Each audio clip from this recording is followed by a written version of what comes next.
நண்பர்கள் மேலேயும் அவர் கோபப்படுவார், அரசியல்வாதிகள் மேலேயும் அவர் கோபப்படுவார், ஏன் ஊடகம் உங்க மேலேயும் கோபப்படுவார். ஆனால் யாருக்கும் அவங்க மேலே கோபம் வராது. ஏன்னு சொன்னால் இந்த விஜயகாந்த் அவருடைய கோபத்துக்கு பின்னால் ஒரு நியாயமான காரணம் இருக்கும், சுயநலம் இருக்காது, ஒரு அன்பு இருக்கும், நட்புக்கு இலக்கணம் விஜயகாந்த் அவர்கள். அவரோட ஒரு வாட்டி பழகிட்டா வாழ்க்கை பூரா அதை மறக்கவே முடியாது. அவருடைய அன்புக்கு எல்லாருமே அடிமையாகிடுவாங்க. அதனால்தான் அவருக்கு அத்தனை நண்பர்கள் அவருக்காக உயிரே கொடுக்க ரெடியாக இருக்காங்க. நண்பர்கள் மேலேயும் அவர் கோபப்படுவார், அரசியல்வாதிகள் மேலேயும் அவர் கோபப்படுவார், ஏன் ஊடகம் உங்க மேலேயும் கோபப்படுவார். ஆனால் யாருக்கும் அவங்க மேலே கோபம் வராது. ஏன்னு சொன்னால் இந்த விஜயகாந்த் அவருடைய கோபத்துக்கு பின்னால் ஒரு நியாயமான காரணம் இருக்கும், சுயநலம் இருக்காது, ஒரு அன்பு இருக்கும். அவர் ஒரு தைரியத்துக்கும் வீரத்துக்கும் இலக்கமானவர். அவர்கிட்ட பழகினவருக்கு எல்லாருக்குமே அவரை பற்றி சொல்கிறதுக்கு எவ்வளவோ நினைவுகள் இருக்கும்.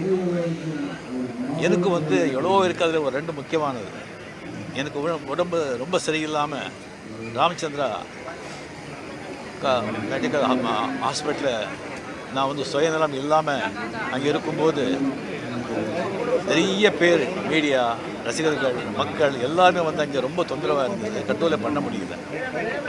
அப்போ விஜயகாந்த் அங்கே ஒரு 5 நிமிஷத்தில் அது என்ன பண்ணாலும் தெரியாது, எல்லாரையும் அங்கேருந்து சொல்லி கிளியர் பண்ணி வீட்டில் என் ரூம் பக்கத்துலேயே எங்கள் ரூம் போடுங்க, யார் வராங்க நான் பார்க்கலாம், நான் பார்த்துக்கிறேன் அண்ணன்னு சொன்னாங்க. அது குடும்பத்தில் மறக்கவே முடியாது. அதே மாதிரி ஒரு வாட்டி சிங்கப்பூர், மலேசியா இந்த ஷோக்கான நடிகர் சங்கம் இந்த ஷோக்காக போகும்போது மலேசியாவில் எல்லாம் முடிச்சுட்டு வரும்போது நான் எல்லாம் பஸ்ஸில் ஏறிட்டாங்க. நான் கொஞ்சம் வரும்போது கொஞ்சம் நேரமாச்சு. ரசிகர்கள் அவங்க எல்லாமே ரொம்ப சூழ்ந்துட்டாங்க, மீடியா எல்லாமே வரவே முடியல. ஒரு 5 நிமிஷம் திண்டாடுறேன். அந்த பவுன்சர்ஸ் எல்லாம் இருக்காங்க, யாரும் ஒன்றும் பண்ண முடியலை. அவர் பஸ்ஸில் பார்த்துட்டு இருக்காரு. அப்படியே இறங்கி வந்தார், இந்த டவல் போட்டு ஒரு 2 நிமிஷத்தில் எல்லாரையும் அடித்து விரட்டி அப்படியே பாதி ஆக்கிட்டாங்க. அப்படியே பாதியாக்கி அப்படியே பூ மாதிரி கொண்டு உட்கார வச்சு, என்ன உங்களுக்கு ஒன்றும் இல்லையே, நீங்கள் சௌக்கியமாக இருக்கீங்களே, ஒன்றும் ஆகலையேன்னு கேட்டாங்க. அந்த மாதிரி ஒரு ஆள் கடைசி நாட்கள் அவர் பார்க்கும்போது ரொம்ப கஷ்டமாக இருக்கும்.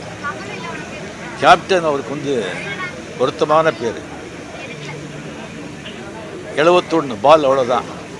பல பவுண்டரிஸ், பல சிக்ஸர்ஸ், நூற்றுக்கணக்கான இடங்களை குவித்து மக்களை மகிழ வச்சு விக்கெட்டை எழுந்துட்டு இந்த உலகங்கிற ஃபீல்டை விட்டு போயிட்டார். வாழ்ந்தவர் கோடி, மறைந்தவர் கோடி, மக்கள் மனதில் யார்? விஜயகாந்த். வாழ்க விஜயகாந்த். நாம் விஜயகாந்த்.